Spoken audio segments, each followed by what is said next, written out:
Hi ನಮಸ್ಕಾರ ರೀ ಎಲ್ಲರಿಗೂ. ಇದು ಟ್ಯೂಸ್ಡೇ ವ್ಲಾಗ್ ಅದ. ಸೊ ಎದ್ಮೇಲೆ ನೀರು ಕುಡಿದು ಹಂಗೆ ನನ್ನ ಕೆಲಸ ಸ್ಟಾರ್ಟ್ ಮಾಡಿದೆ ರೀ.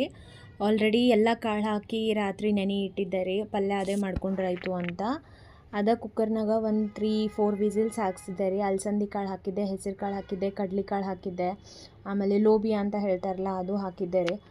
ಹಾಕಿ ಅದೆಲ್ಲ ಕುಕ್ಕರ್ನಾಗೂ ಒಂದು ಟೊಮೆಟೊ, ಒಂದು ಆನಿಯನ್ ಹಾಕ್ಕೊಂಡು, ಸ್ವಲ್ಪ ಅರಿಶಿನ, ಸ್ವಲ್ಪ ಎಣ್ಣೆ ಹಾಕ್ಕೊಂಡು ಒಂದು 3-4 ವಿಸಿಲ್ ಹಾಕಿಸ್ದೆ ರೀ, ಕಾಳು ಮೆತ್ತಗಾಗಲಿ ಅಂತ. ಅದಾದಮೇಲೆ ದೋಸೆ ಬ್ಯಾಟರ್ ನೆನೆ ಇಟ್ಟಿದ್ದೆ ರೀ. ಬ್ರೇಕ್ಫಾಸ್ಟಿಗೆ ಗುಲ್ಪಂಗಳು ಮಾಡ್ಕೊಂಡ್ರಾಯ್ತು ಅಂತ.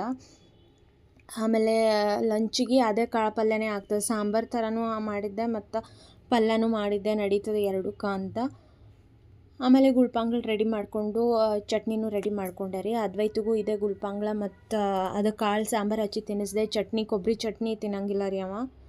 ಸೊ ಅದಿಷ್ಟೆಲ್ಲ ಆದ್ಮೇಲೆ ಇವತ್ತು ಮಂಗಳಗೌರಿ ಪೂಜೆ ಐತ್ರಿ. ಸೊ ಅದಕ್ಕೆ ಬ್ರೇಕ್ಫಾಸ್ಟ್ ಮತ್ತು ಅದು ನನ್ನ ಹಸ್ಬೆಂಡಿಗೂ ಲಂಚ್ ರೆಡಿ ಮಾಡಿಟ್ಟಿದ್ದೆ. ನಂದು ಅಮ್ಮನ ಮನೆಗೆ ಇತ್ತು ಊಟ ಇವತ್ತು.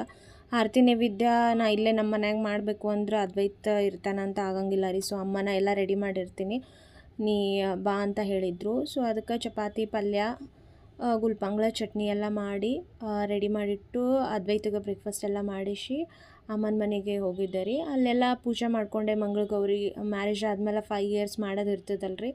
ಸೊ ಅದೆಲ್ಲ ಪೂಜೆ ಮಾಡಿಬಿಟ್ಟು ಆರತಿ ನೈವೇದ್ಯಕ್ಕೆ ಅಮ್ಮ ಆಲ್ರೆಡಿ ಅಡುಗೆ ಮಾಡಿಟ್ಟಿದ್ಲು. ಆರತಿ ನೈವೇದ್ಯ ಎಲ್ಲ ಮುಗಿಸ್ಕೊಂಡು ಆಫೀಸಿಗೆ ಹೋದೆ. ಸೊ ಇವತ್ತು ನಂದು ಬರ್ಡೇ ಇತ್ತು ಅಂತ ಆಲ್ರೆಡಿ ನನ್ನ ಹಸ್ಬೆಂಡ್ ಮತ್ತು ಸಿಬ್ಲಿಂಗ್ಸ್ ಎಲ್ಲ ಸೇರಿ ಸರ್ಪ್ರೈಸ್ ಪ್ಲ್ಯಾನ್ ಮಾಡಿದ್ದರು ಈವ್ನಿಂಗ್. ಸೊ ಈವ್ನಿಂಗೆಲ್ಲ ಎಂಜಾಯ್ ಮಾಡಿಕೊಂಡು ಮನೆಗೆ ಬಂದ್ವಿ.